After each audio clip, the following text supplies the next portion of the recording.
Bismillahirrahmanirrahim. Assalamualaikum warahmatullahi wabarakatuh. Para pemirsa yang dirahmati Allah, marilah kita bersama-sama mendengarkan tausiah dari Ustadz Saiful Karim. Semoga apa yang beliau sampaikan berkah dan bermanfaat bagi kita semua.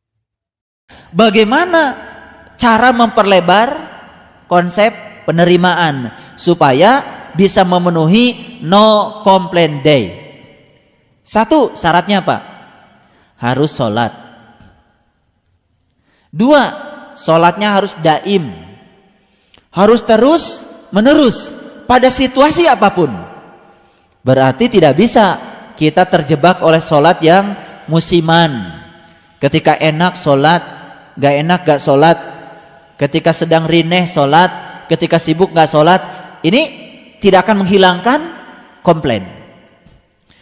Kita tata satu-satu dulu. Satu, sholat. Dua, sholatnya daim. Tiga, walladzina fi amwalihim haqqun ma'lumun. Orang-orang yang sadar bahwa dalam hartanya ada bagian tertentu buat orang lain.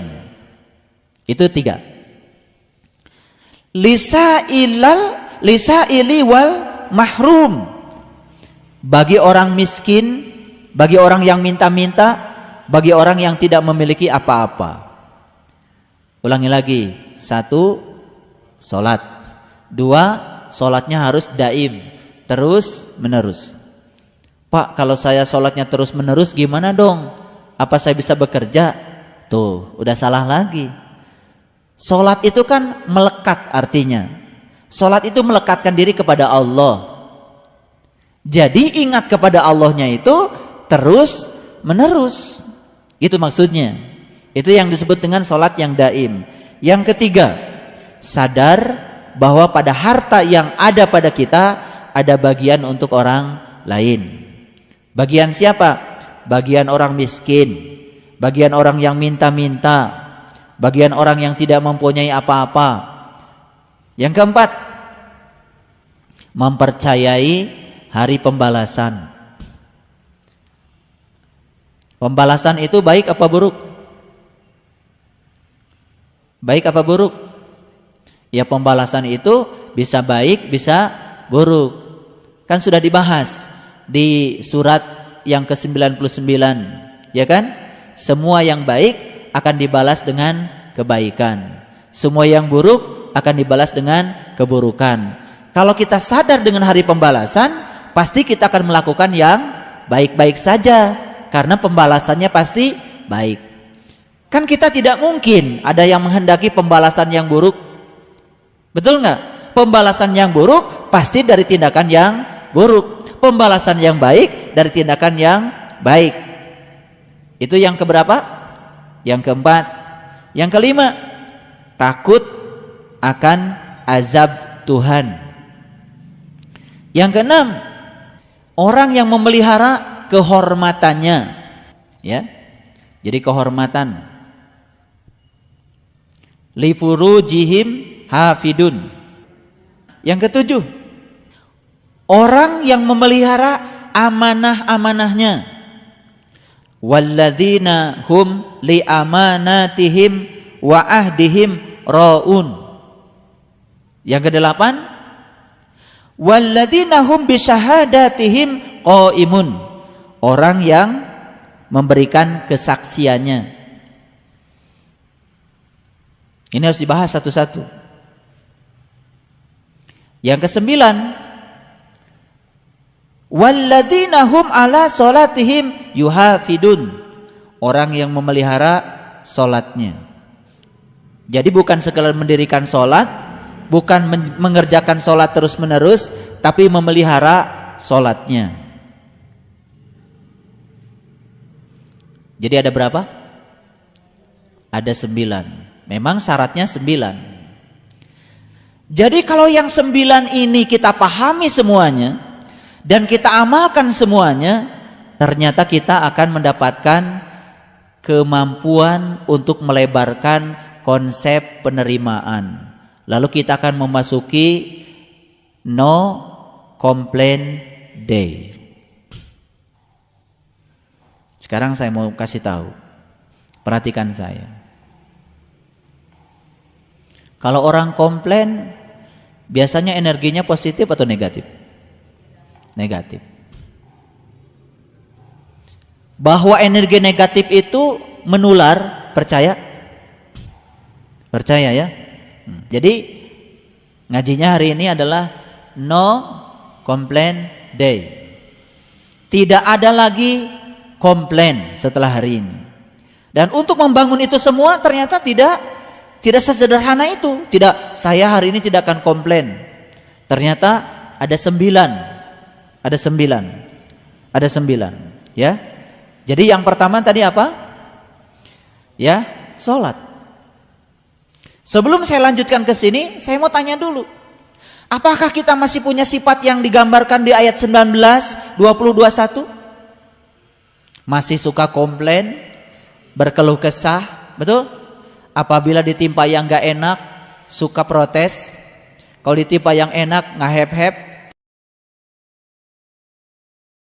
Masih? Berarti kalau masih, perlu dibahas yang 9 ini. Karena yang 9 ini akan membebaskan kita. Gitu.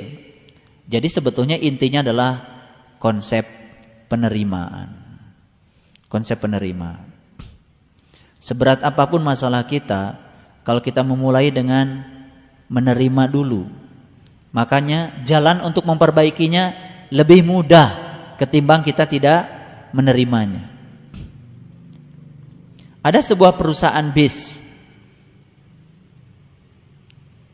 Bisnya bis lama, remnya sudah pada blong, catnya sudah pada melotok, AC-nya udah pada mati. Ada yang penasaran, melakukan penelitian. Yang diwawancarai itu hanya 2 orang supir di perusahaan yang sama. Supir yang pertama ditanya, "Bapak sudah berapa lama kerja di sini?" "Wah, sudah lama, Pak." "Bagaimana Bapak pendapat Bapak tentang perusahaan ini?" "Wah, perusahaan ini tidak peduli sama karyawan, Pak." "Terus lihat saja, bisnya udah butut-butut kayak gini, remnya blong aja dibiarin. Terus apa lagi? AC mati aja Pak, dibiarkan. Terus saja dia ngoceh. Tidak ada satu kata pun yang baik." Tapi yang kedua, supir yang sama di perusahaan yang sama, supir yang berbeda di perusahaan yang sama, ditanya, "Bagaimana pandangan Bapak dengan perusahaan ini?" "Alhamdulillah Pak, anak istri saya bisa makan karena saya kerja di sini.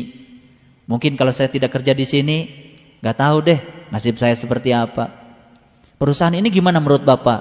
"Menurut saya sih perusahaan ini luar biasa Pak. Di saat perusahaan lain sudah pada bangkrut, perusahaan ini masih tetap saja berdiri, dipertahankan." Terus saja dia berpikir yang positif. Orang yang berbeda di perusahaan yang sama ternyata beda. Yang ini positif, yang ini negatif. Ternyata yang positif ini hidupnya lebih santai. Tidak banyak komplain, tidak banyak protes, menerima. Tapi menerima bukan berarti kita berserah kepada kenyataan. Tidak. Menerima dulu yang paling utama, setelah itu baru memperbaiki. Jalan untuk memperbaiki jauh lebih mudah kalau kita memulai dengan konsep penerimaan.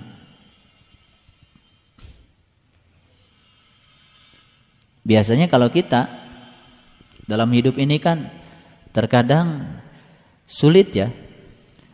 Ada orang yang mau menolong saja terkadang kita masih berdebat. Ini ada cerita, ada orang buta masuk ke dalam sumur. Kasihan ya, udah buta masuk ke sumur lagi. Begitu masuk ke sumur plung gitu, ada yang lewat. Karena dia teriak-teriak, ya udah ditolong. Ambilkan tali, kemudian diulurkan talinya ke bawah. Pikirannya sih yang menolong, kalau tali sudah di bawah, ya sudah, dia tinggal pegang ke tali, ditarik ke atas. Sesederhana itu tadinya pikiran orang yang menolong. Ternyata enggak. Begitu mau ditolong, "Siapa kamu?" Saya mau menolong Bapak. Ah, takut bermuatan. Ikhlas nggak kamu nolong saya?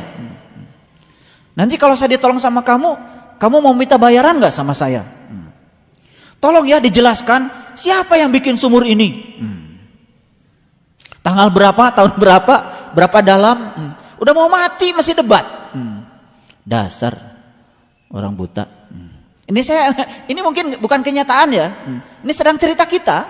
Sudah buta ditolong masih debat lagi. Kadang-kadang saya juga sering menghadapi kenyataan begitu. Mau diajarkan ilmu pembuta mata kolbu, mau dibawa ke alam yang terang benderang, tapi aduh susahnya setengah mati. Tapi saya cuma punya prinsip gini, saya jadi matahari saja. Matahari juga terus memberi, tidak pernah mengeluh. Makanya kenapa semua tanaman menuju matahari? Cuma satu alasan, karena matahari kalau memberi gak pernah mengeluh, melayani terus. Nih saya kasih tahu untuk yang muda-muda yang cari uangnya masih susah. Selama kita berorientasi mencari uang, pasti kita akan melakukan tindakan bagaimanapun untuk memenuhi agar kita mendapatkan uang. Sekarang lupakan uang. Peribahasa yang mengatakan waktu adalah uang menurut saya harus ditiadakan. Capek kita. Dirubah sekarang. Saya ingin memberikan pelayanan yang terbaik. Saya ingin bermanfaat bagi banyak orang. Itu saja dilakukan. Insya Allah kita akan dikejar uang.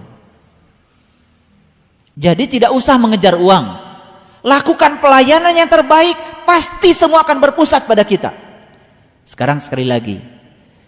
Tanaman apa di bumi yang tidak menghadap matahari? Gak ada. Semua menghadap dia. Kenapa semua menghadap dia?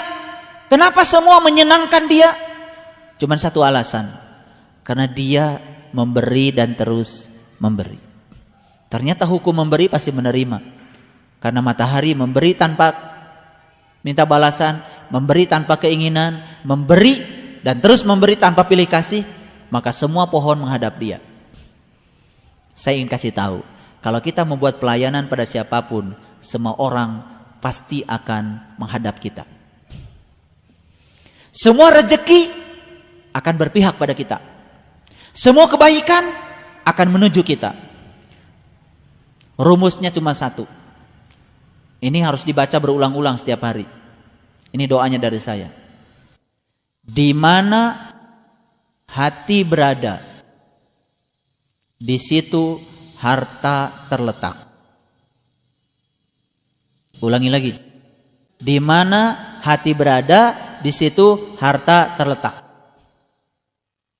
Ngerti maksud saya? Saya tidak berbicara harta dunia saja. Berbicara dua-duanya.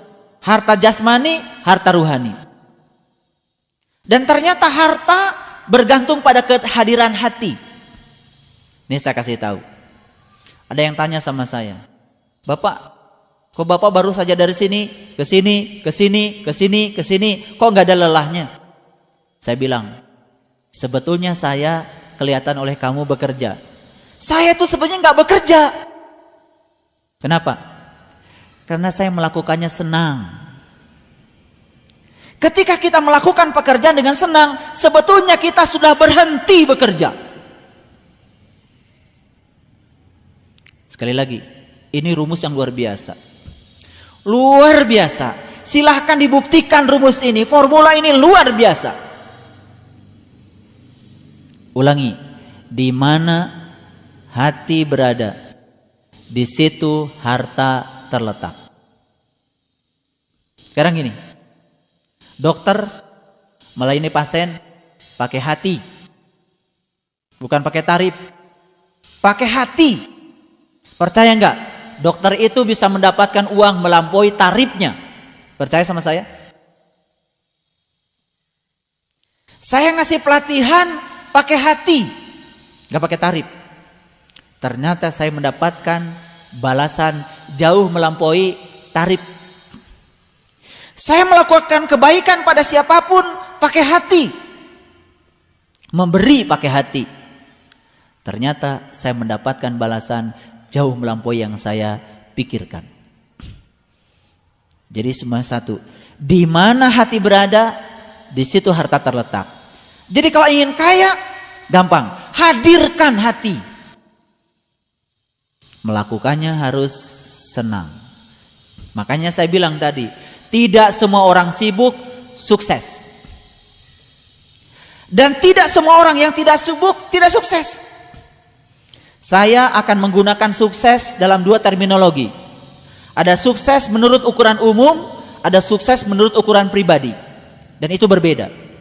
Kalau ukuran umum, dia sibuk, mobilnya banyak, rumahnya banyak, depositonya banyak. Ukuran umum, sukses.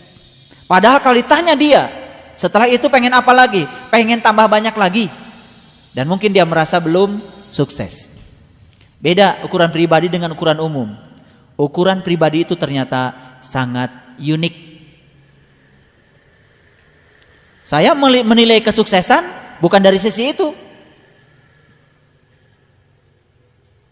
Saya melihat dari sisi hasilnya. Kenapa? Ketika saya melakukan suatu tindakan tertentu, berdampak apa? Dampak tidak selalu uang. Makanya sekarang berhenti, dan jika perlu coret kata-kata waktu adalah uang. Ganti, waktu adalah pelayanan. Ganti. Lebih dahsyat, waktu adalah pelayanan. Sekarang berusahalah untuk melayani siapapun. Berusahalah untuk membaikan siapapun. Berusaha untuk menolong siapapun. Percaya sama saya, tidak usah memikirkan apa yang kita dapat. Semesta akan membalikan semuanya pada kita. Dan itu sudah terbukti luar biasa. Jadi sekarang berhenti mencari uang, tetapi memberikan pelayanan terbaik.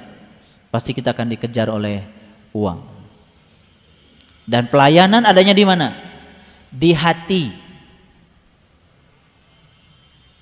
Saya kasih tahu. Pernah nggak ngasih tukang parkir besar? Pernah? Sering saya melakukannya. Cuman karena hal yang sepele. Ketika mobil diparkir, kelihatan ya, kacanya kotor, dia ngambil lap. Bukan sekedar itu. Dan yang luar biasa, ada seorang tukang parkir ketika mau dikasih itu nggak mau. Itu pelayanan. Karena dia hadir di situ hatinya.